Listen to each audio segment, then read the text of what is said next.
I have been meaning to ask you something. The UK's budget came out today and the period of austerity looked set to continue. I can't help but feel the Chancellor is missing something. Something really obvious.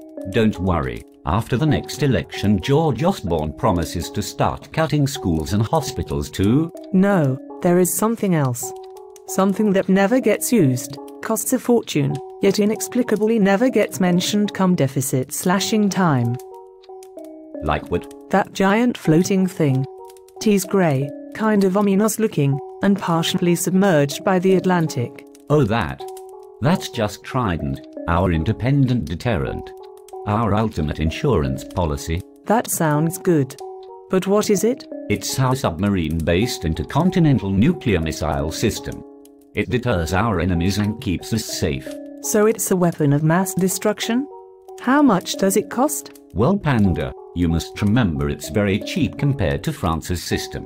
And other countries know we can destroy any city in the world within minutes of pressing the red button, making messing with us irrational. Is someone planning to attack us? Well, no one right now, but it's an uncertain world.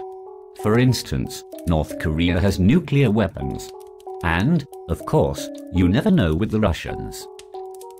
But why would North Korea attack the UK? Aren't they more concerned with South Korea? Well, they are crazy, but not so crazy that they can't be deterred with our deterrent. Right. Anyway, don't forget about Russia. Without our nuclear weapons in the Cold War, don't forget, we would be speaking Russian now. That wouldn't be so bad. I know Russian. Nostrovia. You capitalist pig. Don't joke, our nuclear weapons kept peace in Western Europe. But isn't that a Cold War myth? The Soviet Union could ill afford to invade, occupy and enforce a military government.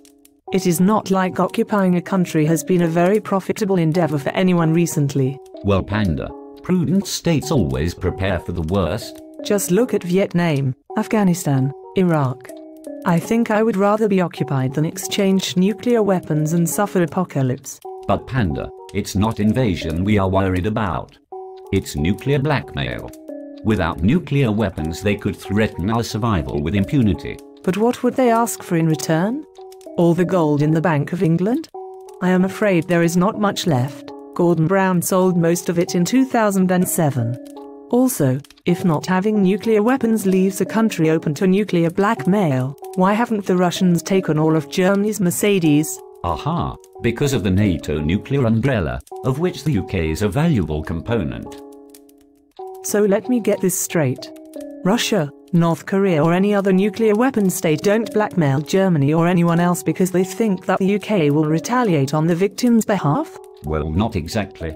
The UK represents a second centre of decision-making that complicates the calculation of retaliation in any aggressor's mind. So all that is needed to deter is the chance that we may retaliate. So, it's not because it would curse the conscience of their government and populace with genocide, and generally make their life and the international system very hard. No, that doesn't matter at all. States don't have a conscience. Oh Panda, you are so naive. But anyway, how does this ultimate insurance work on Al-Qaeda? I thought that they could not be deterred. Well, obviously it doesn't work on crazy non-state actors. But other states know that if they supply nuclear weapons we will hold them responsible and retaliate, proportionally, and in kind. With nuclear weapons? Okay, assuming the UK has discovered that Pakistan supplied Abu Nazir with a nuclear weapon and he blew up Birmingham. The UK will drop an atom bomb on Islamabad. Eye for an eye, right? Yes. So everyone would know our deterrent was credible. We wouldn't want to, obviously. Obviously. Because dropping an atom bomb on 10 million Muslims in Islamabad would hardly make the UK safer. They would know our deterrent was credible. But if we have to use our deterrent, doesn't that mean it has failed? Of course, that is one of the funny old paradoxes of nuclear deterrence. So we know it is working because we haven't had to use it. How do we know if it works at all? We don't, but it hasn't let us down so far. Because we haven't used it? Right, this sounds a bit like a scam. How much does it cost again? The government estimates that the new Trident will cost £20 billion at 2006 prices, Is the government paying at 2006 prices? No, no, of course not.